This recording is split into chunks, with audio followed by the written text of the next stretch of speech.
Hello, welcome back. This is Wency from Wency's Toys channel, and today I will be reviewing the Lego set 42143, the Ferrari Daytona SP3 from the Lego Technic series from 2022.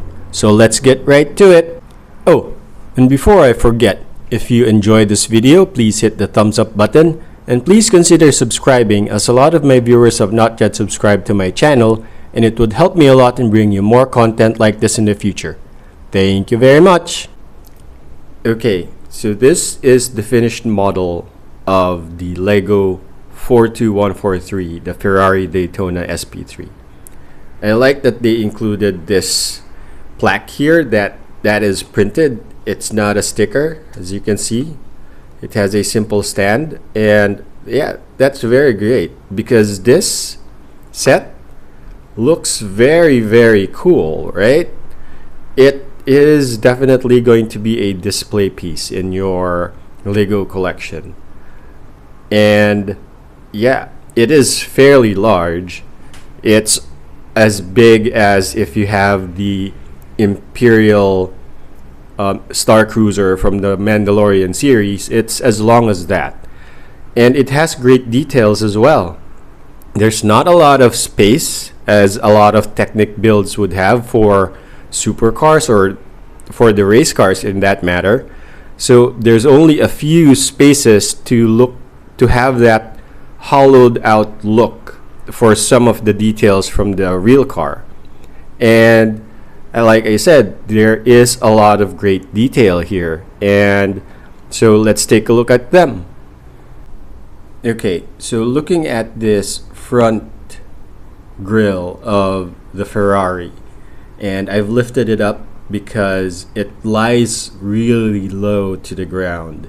So yeah, I had to lift it up so that you can see it, and I like the front grille so much. This front facade here is very cool looking, and yes, these grills are actually made up of Lego system pieces, so it's not pure Technic.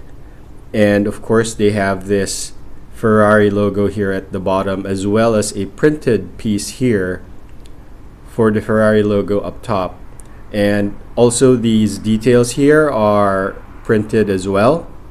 And the one thing though that I didn't quite make it very stable is that if you lift it up here, if you're lifting it up from here, you might inadvertently knock this piece off, and as you can see, it falls really readily.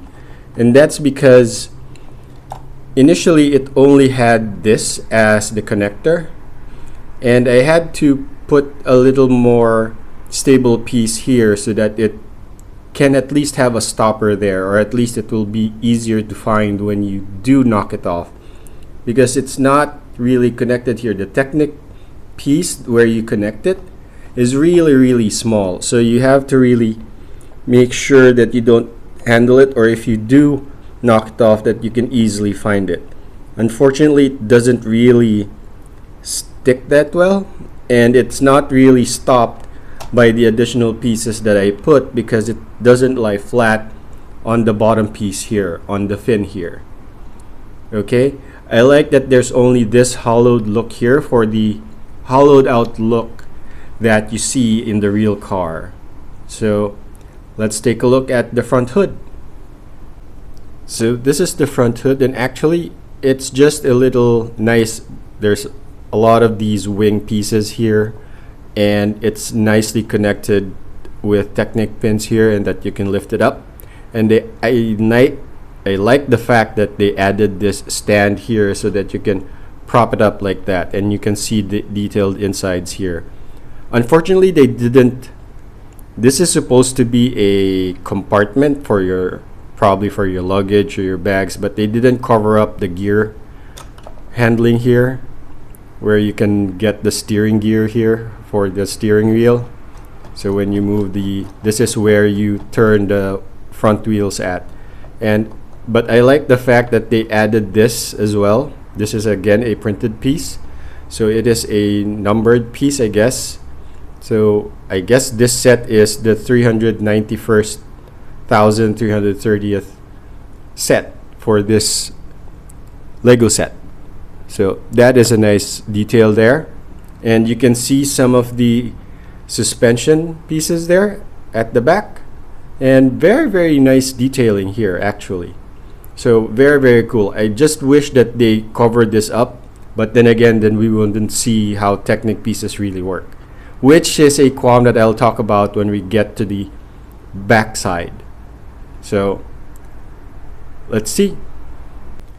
Okay, so let's take a look at the middle part first. So we're gonna look at the cabin of the car and some of the internal details here a bit, but first I'd like to show you how the door opens. So it is a gull wing, so it's almost like the same as the DeLorean, but it goes up a little bit sideways so that you can get in, as you can see there.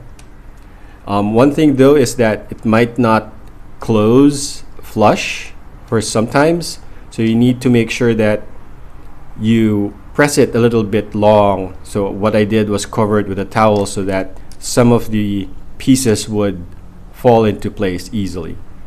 And the roof, you can actually take it out. It's not really connected, it's just sitting on some pinholes here. And let's take a look at the seats, because they're not really connected that securely. Well, they are secure, but they can easily be removed. They're only being held by 2 Technic pins, so you can easily remove them. So this is the bucket seat, fairly nice and fairly stable build, and it's really cool build while you're building it. And of course they added a Ferrari printed headrest. Unfortunately, they're only connected via system pieces, so if you're holding them together and you inadvertently hold some of it here, it might get knocked off. It would have been nice if they put actual Technic pins here so it's fairly more secure, but it's just 2 system pieces here which are not that securely fastened. So putting it back, it takes a little while because it's hard to line them up to the Technic pins below. So see, as you can see here, this gull wing fairly moves easily. And taking a look at the inside here, so it covers some of the gear pieces here, which is fairly nice that you can rock it up and down. And there is a drive shift here, so front, neutral, reverse, fairly nice. And again, there's a system piece here with the Ferrari logo for the steering wheel. And actually, when you connect the steering wheel piece and the wheel gearing here at the front, it lets you align the wheel so that it's center, so that this is center as well, before you finally push that little gear piece that connects the wheel here with the front wheels. So you can see here, fairly nice steering here, fairly accurate. So looking at the back here, again, the back grills are so beautifully made, and of course they are system pieces again, and just connected through some Technic pieces in that goes well with the system pieces for it to be securely pinned into this back fin here. And of course, again, there's a Ferrari logo here and the Ferrari logo here as well. And this is a little bit more secure because the fins here are a little bit offset with each other to show that fairly wedged silhouette that you can see from the side profile. And here is some of the exhaust ports, I guess. Now, the one thing, again, there is also another thing here which can pop out when you lift it, is this piece here that lifts up this exhaust piece. So if you push it down here, see, it pops off easily. And that's because it's only held by, again, just one system piece there. So yeah, you can fairly get it lost when you're moving, so I would suggest that just be careful with that. And there's one piece here also that I don't know where to place, because there's two holes here. If I place it in front, it's this light piece seems a little bit off, so I just put it fairly inside so that it's closer to the fins. But overall, this back silhouette is pretty cool and pretty nice to build. So let's take a look at the engine. So this is the back of the car, and this is where the engine is actually, which is fairly nice. And you can see here there's a printed piece again for the gas intake for refueling, of course, when you refuel the car. And there is again system pieces here so that you can take a look at the window. Unfortunately, this is one of my qualms here, is this is a Technic supercar, and you would expect that there is a pistons with this car. So unfortunately you can't see it, right? Nice that it's fairly covered because I like the silhouette, but there's no windows where you can see how the pistons are working. Unlike the Batmobile in Technic, where you can fairly see because it's an open back. So again, you can lift up the back hood here. Unfortunately, there is no stand, so this can fairly go down easily. Slight touch can go down. It doesn't really lock in place. So it would have been nice that if they had put a stand here that you can look at it. And again, as you can see here, you can't really see the engine. It's all covered up, right? The only way you can see the engine and the pistons is if you can move it sideways. And there you can see the pistons. So lifting it up here a bit, see? This back piece is so heavy that it doesn't really lock in place. So taking a look at the engine, as you can see here, so if we try to move the wheels, well, the gear is not engaged, so let's engage the gear.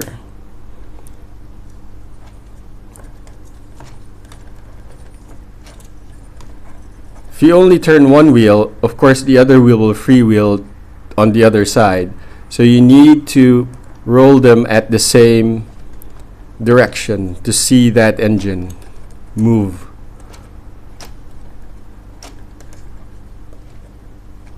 Okay, so yes, you've got a working engine, and it's a 12 piston engine. It's a V12. Unfortunately, you can only see here 2 pistons. The others are so fairly hidden. So if you put it in neutral again, even if I move this, you won't engage the engine.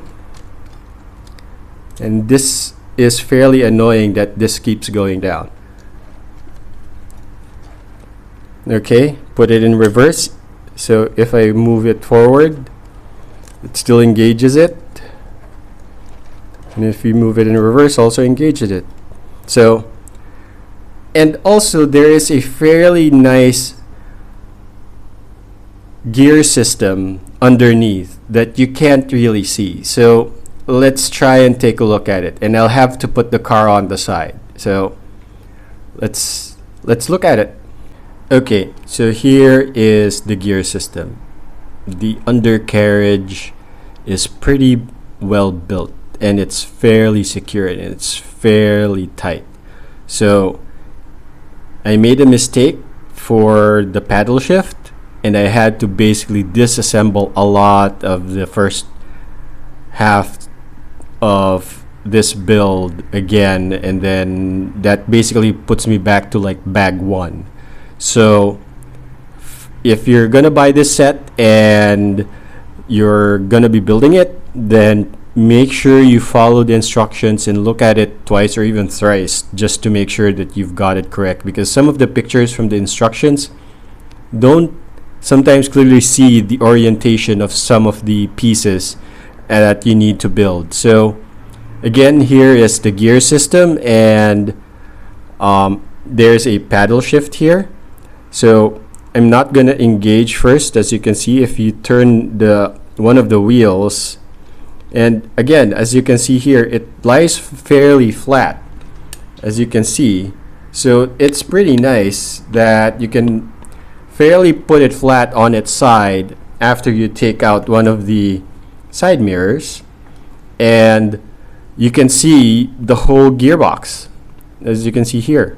So turning it, of course, all the gears are working with the wheels when you turn it, so you know that when you engage the gears, or when you run it along the floor, that the gears will be running.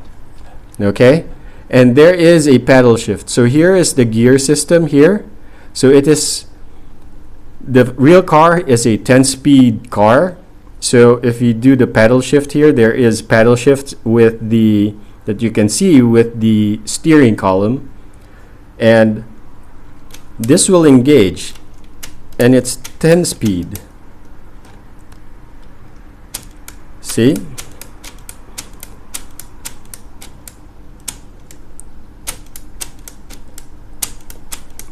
So pretty cool, right? So that's the maximum, so you need to paddle it back, and sometimes it doesn't really engage. Not sure why, sometimes that happens. Like if you do one and then, so that engages this one. So when you build it, try to be as tight as possible so that when you do the paddle shifting, the way the paddle shift works is that there is a gear system at the front with just rubber bands and some stoppers. So sometimes it's not that smooth unless you turn the gear without the paddle shift. Then you can see all the gears shifting, as you can see here. And yeah, of course it still fairly runs even if you put it all in middle position. So yeah, the gear system really works fairly well. Using the paddle shift here might not shift it all the way, but there's a hole here that you can just turn the gears here, and then it will do the paddle shifting. And that's it for my short raw review. Not short probably, but that is my raw review and raw thoughts on the Lego set 42143, the Ferrari Daytona SP3. And again, as you can see, it has a very nice silhouette. It will look very nice on your shelf, and it is a great set, and it's a great build, and it was fun to build. It may probably take you a day or so, a full day, to fully build it, but it would be fun. So again, if you've enjoyed this video, please hit the thumbs up button, and please consider subscribing, as a lot of my viewers have not yet subscribed to my channel, and it would help me a lot in bringing you more content like this in the future. Thank you very much.